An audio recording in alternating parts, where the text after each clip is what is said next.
Have you ever felt that your English makes you sound smaller than you really are?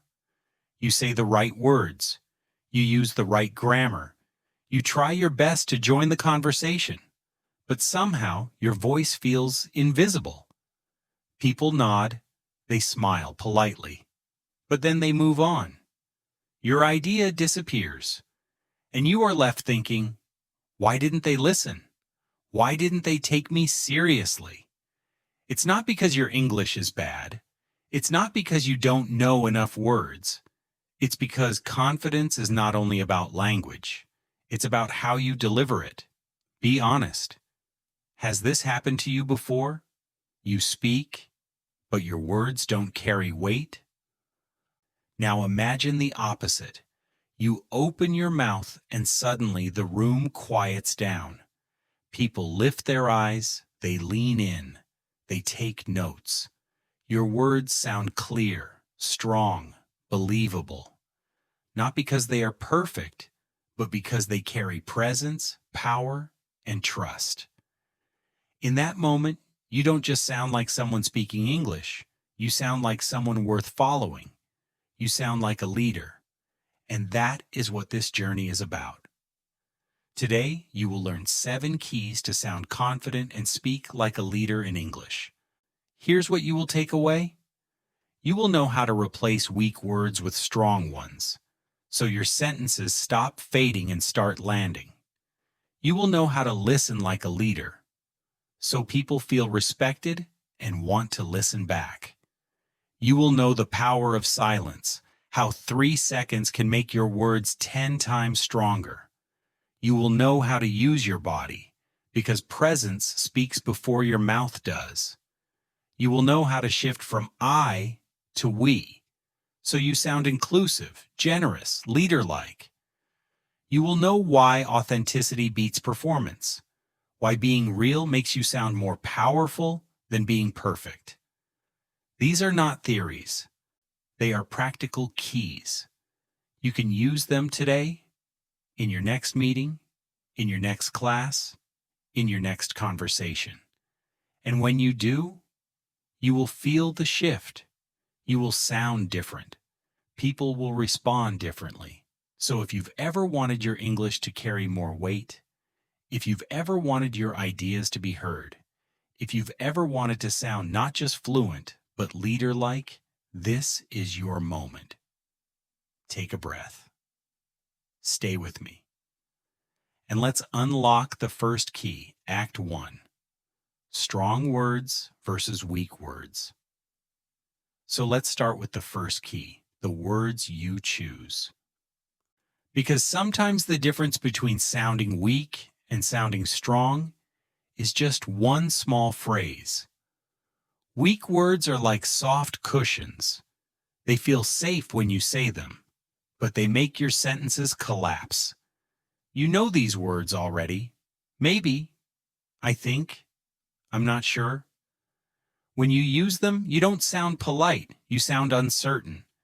And uncertainty makes people ignore you. Strong words, on the other hand, are like solid ground. They carry weight. They give direction. They sound like decisions. Words like I recommend, I believe, I'm confident. When you use them, you sound steady, clear, leader-like. Listen to this. Maybe we could try a new strategy. I recommend we try a new strategy. Same meaning. But the first floats away, and the second lands with authority. In a team meeting, weak. I think maybe we should change the design. Strong. I recommend we change the design. In a job interview, weak. I'm not sure, but maybe I'd start with research. Strong. I believe the best way to start is with research. Even in an everyday conversation. Weak. Maybe that's a good idea. Strong. I'm confident that's a good idea. Say them out loud now. Did you feel the change in your own voice? Weak words shrink you. Strong words expand you. Story. The meeting that changed. A friend once told me about a meeting where two colleagues gave the same suggestion. The first said, I think maybe we could move the deadline. The manager nodded, then turned away. 5 minutes later, the second colleague said, I recommend we move the deadline to next week. Suddenly, the room shifted. People looked up, pens started writing. The idea gained traction. Same idea. Different words, different result. And my friend realized in that moment, it wasn't about who had the idea. It was about who sounded like a leader. Let's practice together. I'll give you the weak version. You say the strong one. Weak. I think we should change the plan. Strong.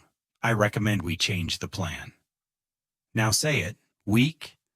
Maybe this will work. Strong. I believe this will work.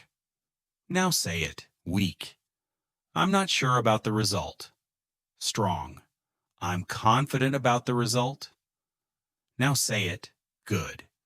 Each time you replace weak words with strong ones, your English stops sounding hesitant and starts sounding decisive. So that's the first key. Leaders don't hide behind maybe. Leaders step forward with I recommend, I believe, I'm confident. That is how you stop sounding uncertain and start sounding like a leader. Act 2. Listening like a leader. We often believe that confidence comes only from speaking well, from using strong words, from making our sentences clear and decisive. But the truth is, one of the greatest secrets of sounding like a leader in English has nothing to do with talking at all. It begins with listening. Think for a moment about the last time someone interrupted you before you could finish your thought. Maybe it was in class, maybe in a meeting, maybe even in a casual chat with friends. You were ready to share something important, but before the words had the chance to land, someone cut in with their own opinion. And just like that, your idea dissolved. Your voice shrank. Your confidence dropped. It didn't feel good, did it? Can you recall a moment like that? When your words were cut short and you felt invisible? Now picture the opposite. You are speaking, and the person across from you leans in ever so slightly, their eyes steady, their head nodding gently. When you finish, they pause, not to judge, not to rush, but to let your words breathe. Then they say, "You felt nervous during the presentation? Tell me more." In that instant, something changes. You feel respected. You feel safe. And because you feel safe, you want to share more. This is the power of listening. It is not passive. It is active. It is leadership. Why listening builds leadership? When you listen, you give people dignity. When you listen, you show them that their words matter. And when people feel heard, they begin to trust you. Trust is the foundation of leadership. People don't follow the loudest voice. They follow the voice that listens first. The framework. LARD.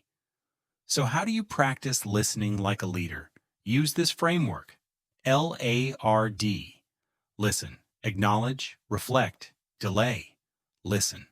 Full focus. No phone, no wandering eyes, no half attention. Be present. Acknowledge. Small signals. I see. That makes sense. A nod, a smile. Tiny signs, huge impact. Reflect, repeat one keyword. They say, "I felt nervous." You respond, "Nervous? What made you feel that way?" Delay, pause before replying. A single second of silence shows respect, thoughtfulness, control. And control looks like confidence. Story. The two colleagues. I once watched two colleagues in the same meeting. The first interrupted constantly.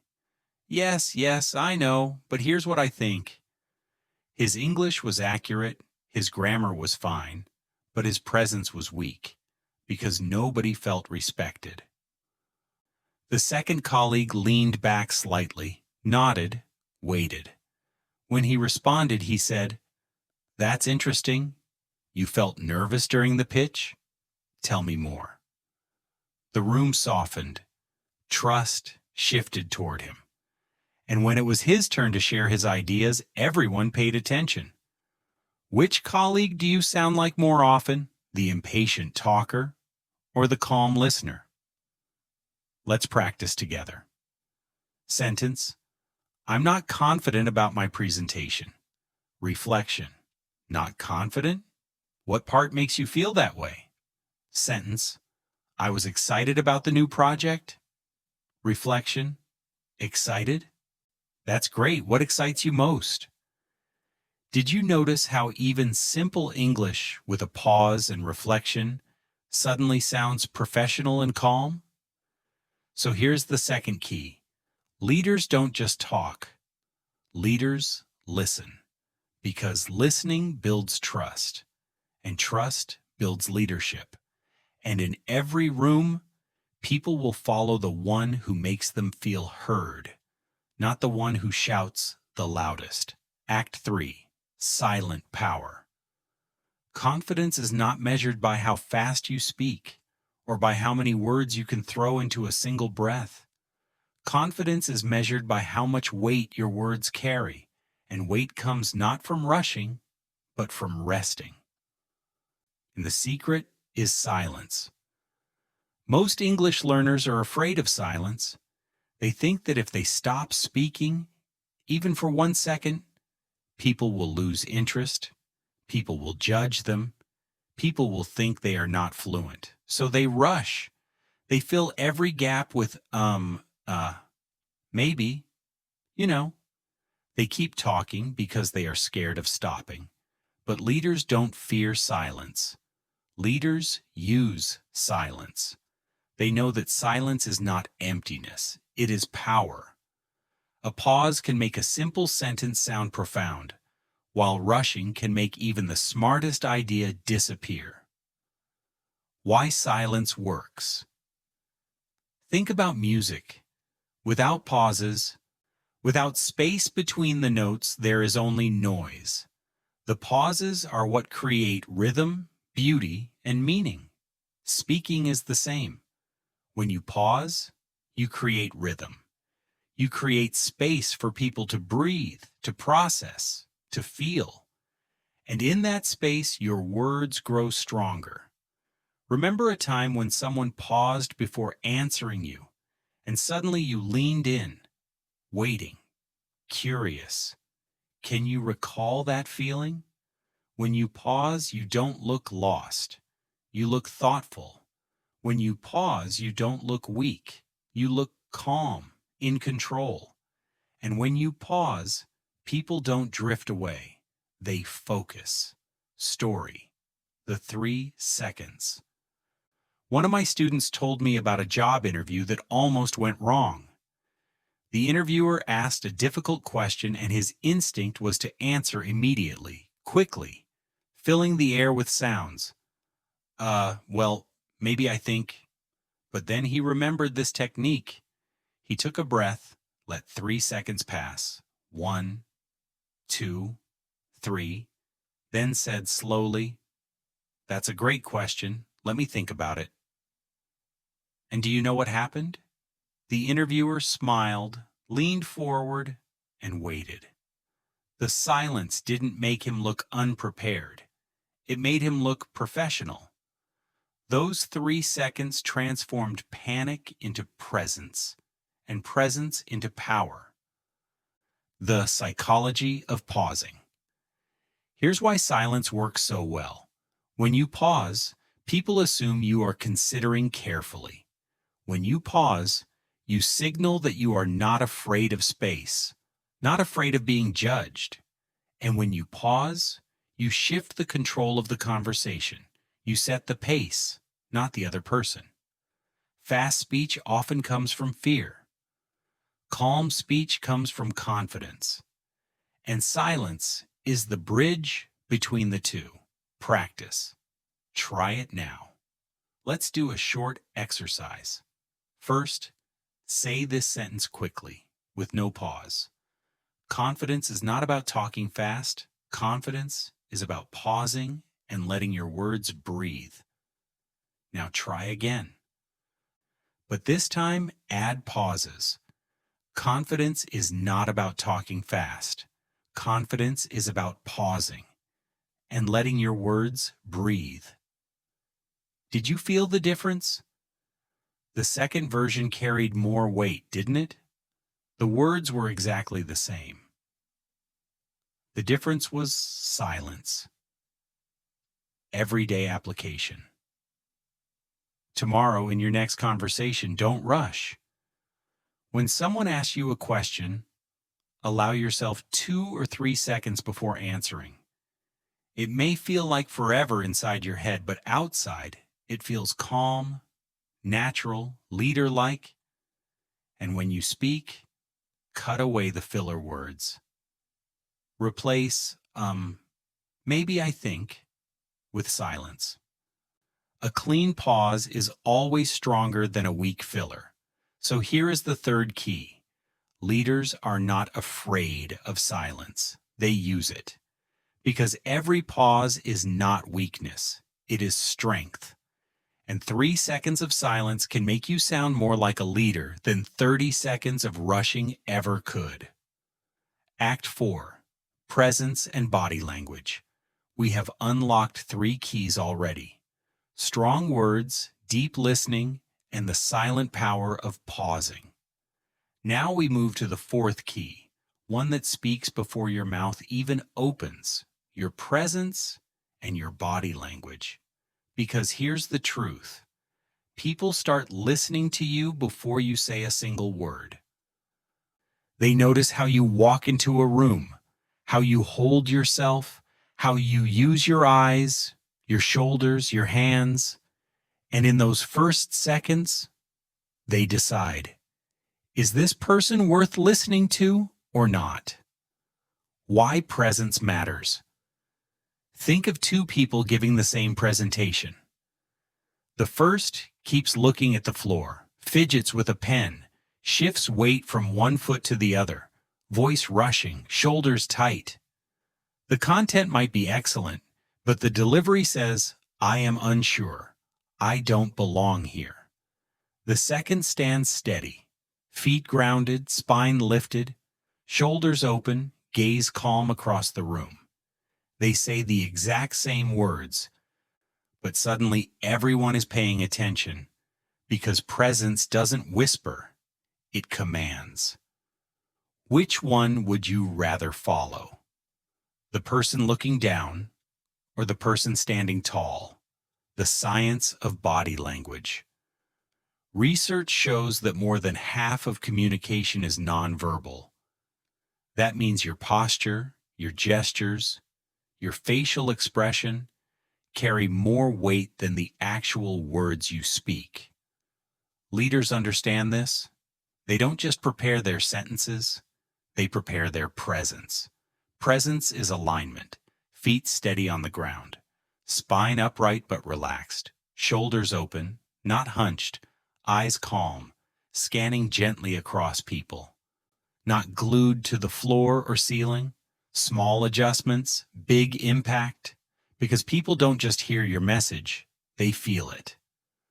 Story: Daniel's 2 presentations. Let me share the story of Daniel, a project manager.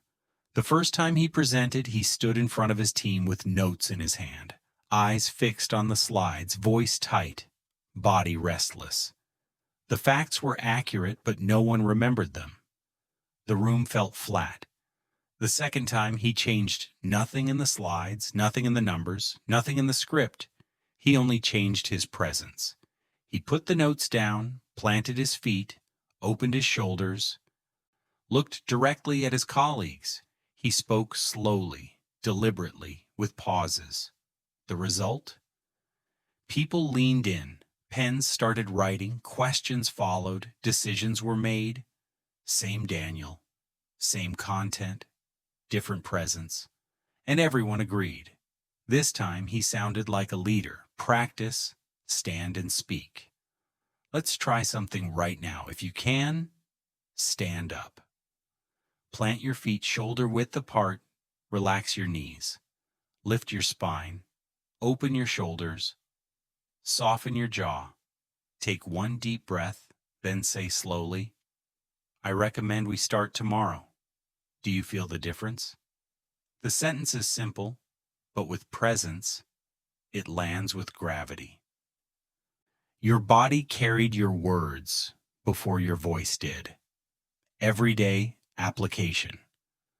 Tomorrow, before your meeting, before your class, before your next conversation, don't just prepare your vocabulary, prepare your presence. Take 10 seconds to ground your feet, open your shoulders, steady your eyes, then speak. Because if your body looks nervous, your words will sound nervous. If your body looks calm, your words will sound calm. And people trust calm. So here's the fourth key. Leaders don't only speak with their mouths, they speak with their presence. Because presence is the silent voice that says, follow me. Act 5. From I to we. We've already uncovered 4 keys: strong words, deep listening, the silent power of pauses, and the presence of body language. Together, they make you sound more confident, more believable. But now, let's step into something deeper: how to make people not just listen to you, but want to follow you.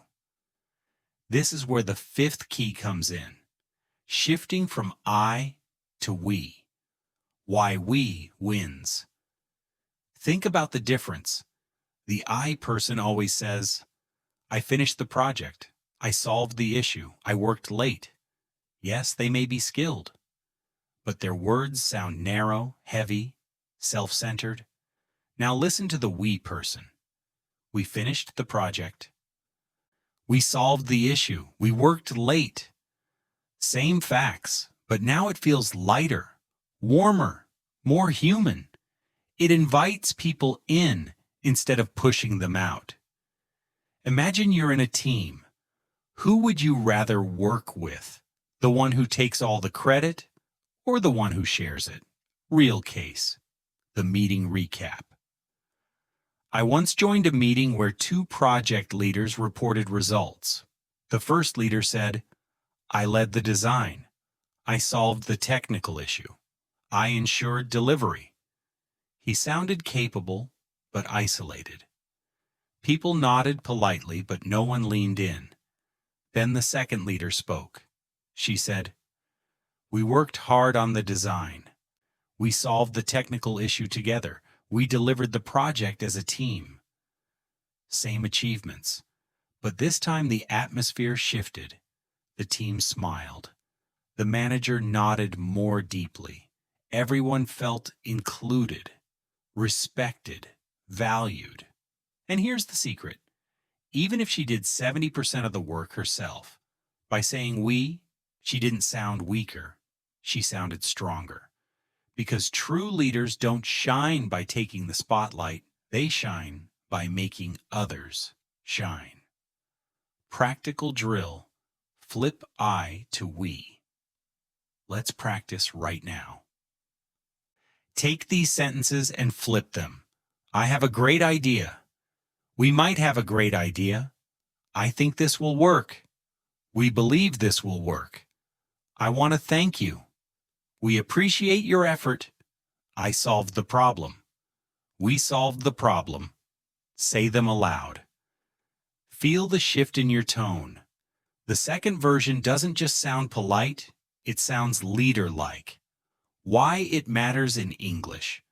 For English learners, there is always the pressure to prove yourself. I know this. I studied that. I worked hard. But leadership is not about proving. It's about connecting. And nothing connects faster than we. Every time you replace I with we, you change the room. You transform your sentence from self-promotion into collaboration, from insecurity into confidence, from performer into leader. Everyday application. Here's a challenge for you. In your next meeting, your next class, even your next casual conversation, catch yourself when you say I. Pause. See if you can change it to we. It feels small, but small shifts, repeated daily, build habits, and habits build presence, and presence builds leadership. So here's the fifth key. Leaders don't just say I, leaders say we. Because we builds trust, we builds teams, and we builds leaders. Act 6. Authenticity over performance.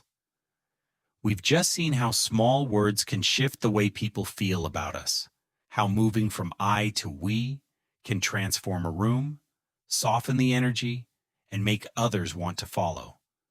But there is something even more powerful than word choice, something that goes deeper than technique or grammar. It is the sixth key, authenticity over performance. The trap of performance. So many English learners believe that to be respected, they must sound perfect, every word polished, every sentence memorized, every gesture rehearsed. But here's the trap. When you try too hard to perform, people feel it. They sense the tension in your shoulders, the rehearsed rhythm in your voice, the lack of freedom in your eyes. Yes, your words might be correct, but something feels missing. It doesn't feel human. Think about the last time you listened to someone who sounded memorized, mechanical, too perfect. Did you feel inspired, or did you feel distant? Story. The polished speech versus the honest voice. I once attended a conference where a professional speaker delivered a flawless presentation. Her grammar was perfect, her slides immaculate, her timing precise, but the room felt flat. People clapped politely, but there was no spark, no connection. Then during the Q&A, a young student stood up. He stumbled slightly. His accent was heavy. His voice shook as he said, "My English is not perfect, but I believe this idea can help people." And suddenly the room changed. Heads turned, energy shifted. People leaned forward. Why? Because his words were real, and real beats perfect every time. Why authenticity wins. Authenticity builds trust. People know when you are being genuine. Authenticity builds connection. Honesty is magnetic. Authenticity builds freedom. When you stop chasing perfection, you start chasing meaning. This is why leaders sound confident, not because they never make mistakes, but because they speak with truth. They don't hide behind performance. They let people see the real person behind the words. Here's something you can use right away. Instead of apologizing for your English, own it. Don't say, "Sorry, my English is bad." Say, "My English is not perfect, but my idea is valuable." Don't say, "I might make mistakes." Say, "I may not be perfect, but I believe this matters." Say it now. My English is not perfect, but my idea is valuable. Did you feel the shift in your chest, the release in your voice? That is authenticity in action. Everyday application. Next time you're in a conversation and fear rises, fear of making mistakes, fear of sounding less, remember this: people are not looking for perfect English. They are looking for real connection. They want your honesty, your energy, your ideas. So stop performing. Start being real. Because people don't follow perfection, they follow authenticity. So here's the sixth key. Leaders don't try to sound perfect. Leaders dare to sound real. And that is why their words don't just inform minds, they move hearts. Act 7, the final key. We've reached the last step. And this final key is not about adding something new, but about weaving everything together. Your words, your listening, your silence, your presence, your generosity, your authenticity. The seventh key is this: integration. Because leadership is not one trick, one phrase, or one pause. It is the harmony of all of them. When you choose strong words, people know what you stand for. When you listen deeply, people feel respected. When you pause, your words carry weight. When your body is calm, your presence speaks. When you say we, people feel included. When you stay authentic, people trust you. And when you bring these together, moment by moment, conversation by conversation, you don't just sound confident, you sound like a leader. So here is the seventh key. Leaders don't master one skill, they integrate them all. Because leadership is not a single note. It is the whole melody, closing, wrapping the circle. So let's return to the question we started with. Can I really sound confident and speak like a leader in English? The answer is yes. Not someday, not when your English is perfect, but today, with the 7 keys you now hold. Here they are one last time. Strong words over weak words, listening like a leader, the silent power of pauses, presence and body language, from I to we, authenticity over performance, integration, bringing it all together. Take even one of these keys and use it today. Change I think to I recommend. Pause 3 seconds before answering. Replace I with we. Say honestly, my English is not perfect, but my idea is valuable. Small steps repeated daily will reshape how you sound and how people respond to you, because leadership is not about titles or positions. It is about presence, trust, and courage. And every time you speak in English, you have the chance to lead. So take these keys, use them, live them. And the next time you speak, don't just sound like someone learning English, sound like a leader. So if you found these keys helpful, stay with us for more lessons like this: practical English, real confidence, and stories that guide you step by step. Subscribe. Share this with a friend who also wants to sound more confident, and let's keep building together. Because every time you practice, every time you listen, every time you speak, you're not just learning English, you're learning leadership.